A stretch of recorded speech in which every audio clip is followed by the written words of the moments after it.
pretty, it's soft, it's handmade. We are having our annual scarf frenzy. This is actually number 6. We have a group on campus called the WSU Service Knitting and Crocheting Circle. But we make hats, scarves, cowls, blankets, whatever you can make from yarn, we make and we donate them. We have today over 150 items. And that is even through the pandemic that we have been able to have this many.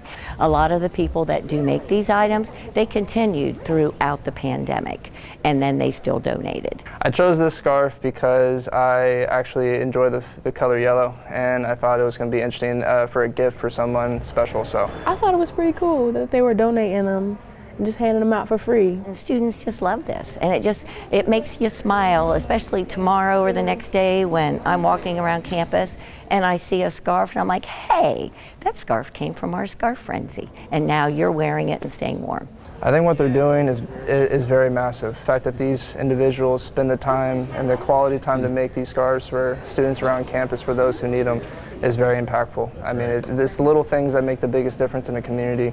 So I very much appreciate these groups that get around and do things like this, because it seems small, but in the grand scheme of things, it's a very, very big thing to do for the community.